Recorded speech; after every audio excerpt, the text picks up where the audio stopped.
Honey, it's time for your quarterly Bonelab complaint. Bonelab was the biggest VR game for me over the last year, and like many others, I was kind of disappointed by its release. The story was lackluster, mods weren't an easy install as they were marketed to be, and the biggest disappointment being not enough anime titties. If they ain't bouncing, I don't want them, dad. I was hyped as hell for this game's release. I scheduled days off of work to play this game day one of release, and was met with a pretty mixed experience. I liked that we were getting another entry to this franchise, but with my first run only lasting about 4 hours that I completed in one sitting, that $40 price tag didn't really seem worth it. But my nerdy ass can't complain any longer. It's been roughly 6 months since Bonelab released. They've updated the game a handful of times. Is there really a good reason to spend that $40 6 months later? Come on! Yes! Come on! Congratulations, you're our viewer. You won, To claim your prize, join Viewie's Hot Gamer Club to chat with me and other gamers like yourself. And to win more, join the Patreon for $5 a month to get exclusive behind-the-scenes content, a chat room with me and other patrons, and more. Need that extra boost to join? Talk with Benjamin, Dark Clouds, Lunarus, Only Mints, Psionicom, Top G, and Vexy. October 2022. Bonelab has yet to release, and I am pissing my pants at the thought of playing. Thrill Seeker, Joe Salt, fucking even I was talking about this game heavily before launch. What you know about that pre-vel video Viewie? I used to make dog shit content. I was glued to any VR news outlet or a YouTube video that was related to this game. Had me at Half-Life Alyx levels of excitement, which, newsflash, I don't get excited for new games, so this was a big deal. And now we're getting Stress Level 0 on standalone. For me and anyone remotely interested in Boneworks, this was a massive deal. Boneworks is one of my favorite VR games, and a lot of people didn't get to play it because you need the Virgin Gaming Box. So to get it on the most popular headset released was a massive deal. And now we got anime titties, dude. I can see the Rule 34 fan art from here. The new Marrow interaction engine was going to introduce new avatars that actually had decent attributes, unlike the furry yiffing club, so you would actually have some choices to make while playing the game. We were getting the game on standalone, official mod support, anime titties, and an official SDK that would let the average caffeine addict make mods to further enhance the gaming experience. And now we got the node videos rolling out. Take my credit card and commit identity theft. I was ready for this game to drop. Like I said before, I took days off of work to play this on release. My Valve Index was ready to be wined and dined with new content. Beat Saber, who? Get that funky shit out of here. We Bonelabbing today, boys. Brandon, you've done the Lord's work here. We were getting spoiled pre-launch with Bonelab. The node videos, the trailer updates, even the surprise announcement of the launch date had many gamers like myself very hyped for this game. We were already in a bone dry, get it? Bone dry, get it? Amount of content since the Boneworks release. Fans were desperate as hell for Bonelab. I don't need it. I don't need it.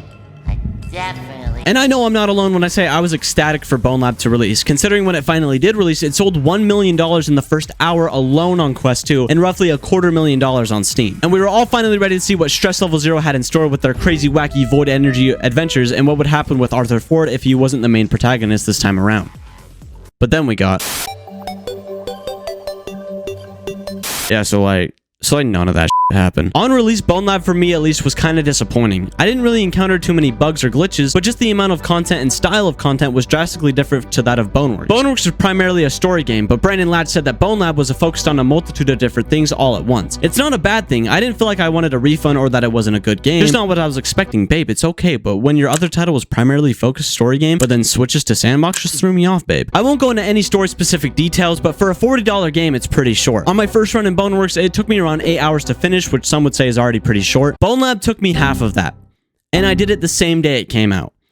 Yeah, the story is short as f***. I'll give a small spoiler for both Boneworks and Bonelab here. Skip to this time code if you don't want to see it. But I personally think that the story was toned way down for Bonelab. Boneworks had you fighting through streets, sewers, Fantasyland, and more, so Arthur could break the Voidway and achieve immortality. Also, yes, thank you for noticing. I don't have the best storytelling abilities. If you want lore, go watch VR Panda and come back. Who am I, the fucking narrator from Fable 2? Talk about this story and shit. The best thing to come out of Bonelab was Jimmy Wong Finger. And of course, all the mods and the other stuff, but we all know what you're here for. You want Jimmy Wong Finger. You really have to have some creativity when playing Bonelab, or really any of the side game mode stuff they're offering. The sandbox is pretty fun when you have all the right capsules unlocked. You'll never get the satisfaction of lifting a nobody and punching him in low gravity anywhere else but Bonelab. But if you were expecting a Boneworks 2 style of game, this just wasn't it. Like I said, it's not a bad game by any means, but just definitely all over the place if you were coming from Boneworks. So if Jimmy Wong's finger isn't cutting it story-wise, what about the mods or side activities? I really need to see these anime titties jiggle, my god.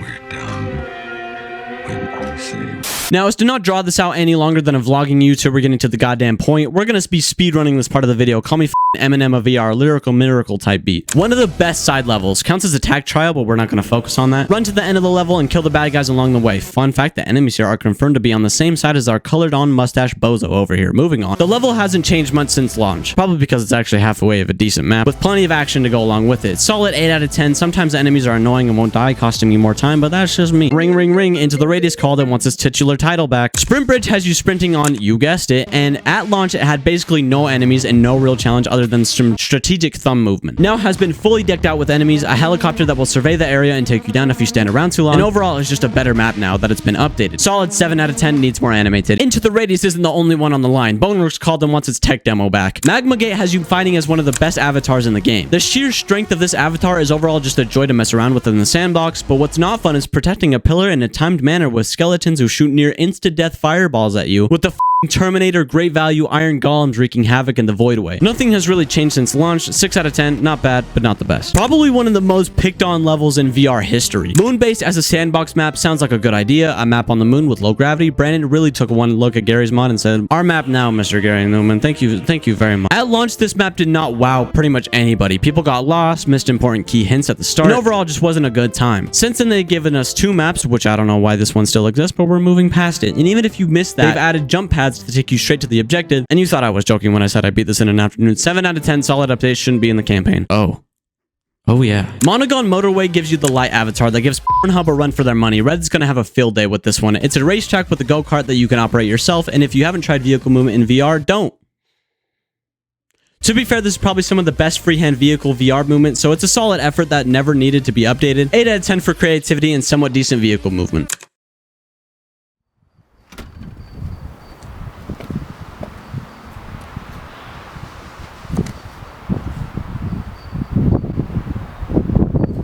If Moonbase is the most picked on level, this level takes the most hated by far. Giving you the tall avatar, it's just to climb up the tower with random birds hitting you along the way. Once you reach the top, you get to fight this ball of void energy. Don't ask me, I like Boneworks more anyways. At launch, you would randomly get switched to different avatars throughout your climb, and newsflash, birds that hit you randomly from any angle is bad game design. Since launch, they've removed the avatars automatically switching and overall made this area way easier. 5 out of 10, it's better, but I still dread playing it.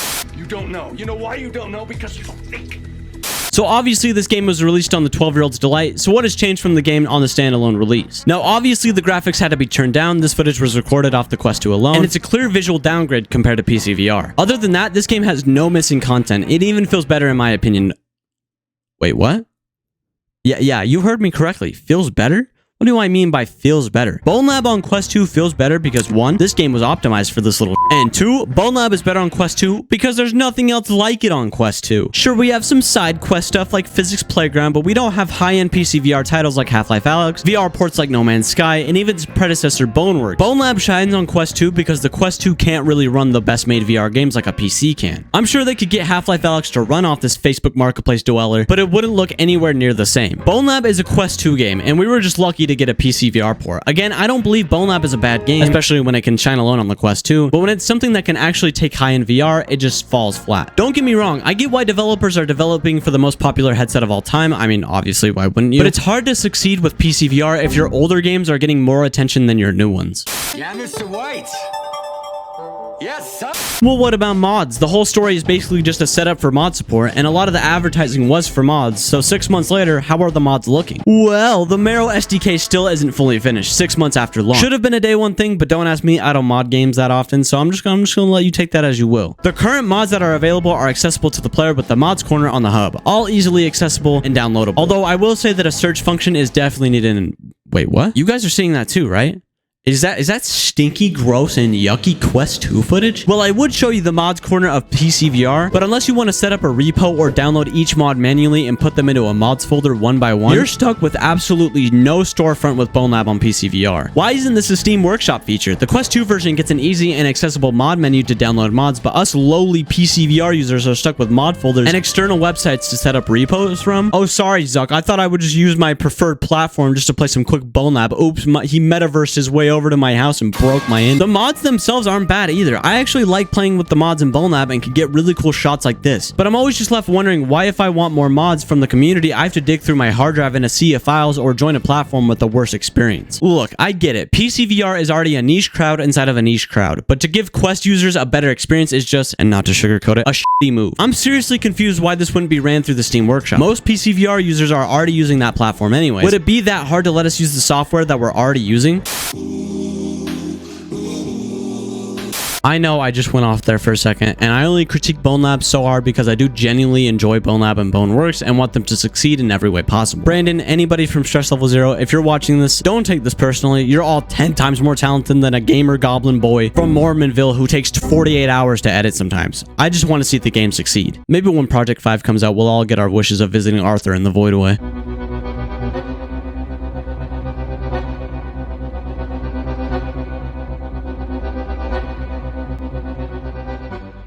Don't fence me. Jimmy, shut the f